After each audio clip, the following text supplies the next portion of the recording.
Ready. Ready? You be quiet, Olive. Doodah, Dave, back again. He's sick of looking at me. Very happy with this one. West Australian stamps, the Swan River Colony, 1854 to 1912. Comes in a binder. Very happy with this one because I finally managed to sort of organise my own stamps, and that's one of my favourite areas. And yeah, it's here we go. Oh, there's some forgeries here. It's always good to sort of have a bit of a reference for the forgeries. Pick those up.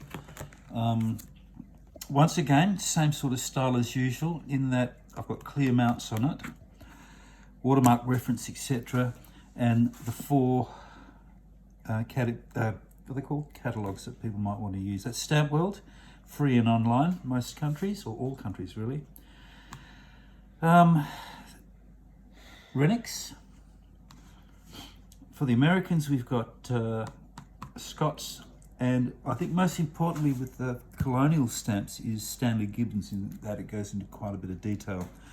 You'll notice that some of the other catalogues don't have any reference to those stamps at all. Okay, once again too, it has a blue spot. I haven't got that stamp. If the spot's not there, the stamp covers the frame with a clear mount. Now, I wish I had every stamp on this page. You're looking at thousands of dollars. They do come up for auction occasionally, but a little bit out of my price range, but you never know. There's a spot for them there. And plus, even if you don't have the stamp, you know it's out there somewhere, and you've got a reference to it there. Right, so it follows the same pattern through. It's great because if I'm sorting out the stamps and looking for any spares, once you've got the stamp and it's been identified, you can use this actual stamp to match up the perforations quite easily. Watermarks is very important with these, but sometimes one watermark will have only one or two different perforations to narrow it down fairly easily. If you can see the watermark, that can be a bit of a art in itself. Okay, so going through up to 1874, overprint there.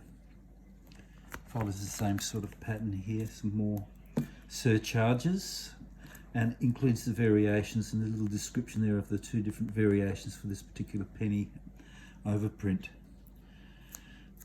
Okay, and as we go through, that's really just a space filler. I happen to have that and it sort of fills the space nicely. Oh, these stamps do have a specimen issue, and I was going to include the specimens here, but I've decided to eventually put all the specimens on the one page. More overprints here with variations. Once again, a bit of a space filler there, a little postcard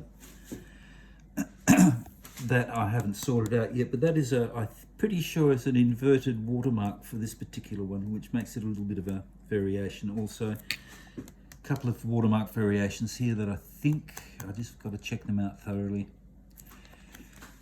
Okay, some could do with a bit of straightening up there.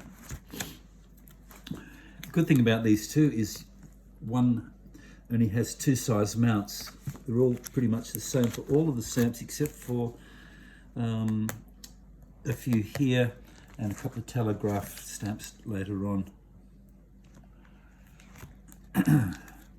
Okay, and the very last colonial stamp we've got there is the 1 penny overprint here. And once again, with Stanley Gibbons, it sort of details the two different perforation varieties there. Don't know why I haven't got that one. I should have that one somewhere. Oh, and then we come to the postal fiscal stamps. They had pretty high denominations, but up to the 1 shilling was authorised for postal use. So as you see, we've got post office. Well, these are actually mint ones, but this one's been postally used, which is nice to have a postally used one. Same as this series, different watermark. 4 in the series that were authorised by the government to use the stamp. That's just a space filler, a reprint. Looks pretty cool. That just fills the space nicely there. Telegraph stamps. Interesting in that there are 2 different perforation varieties. This telegraph was authorised for use for postal services. As you see, this has got the postmark numerals on them. The sixpence wasn't authorised, but it is possible to find a postally used sixpence, but it's one that wasn't authorised. Small revenue stamps here. They were overprinted internal revenue. They either have a 1 green stripe or a 2 bar stripe with 2 separate watermarks. So there's 4 stamps to collect that series. I've got these fiscally used ones here. Unfortunately, I can't quite work out the watermarks, so I'll have to take a bit closer look to work out which ones those are. And finally, once more internal revenue overprinted with the denomination there. Okay, the rest is just a little bit of scrap stuff I haven't quite sorted out here or worked out where I'm going to put, but that's basically the album. $50 comes with a heavy-duty binder, sleeves, 250 gram acid-free paper. It doesn't come with mounts. That's something you'd have to sort out yourself. But it's a great way of organising your collection. It works for me, and I know that it works for other people as well.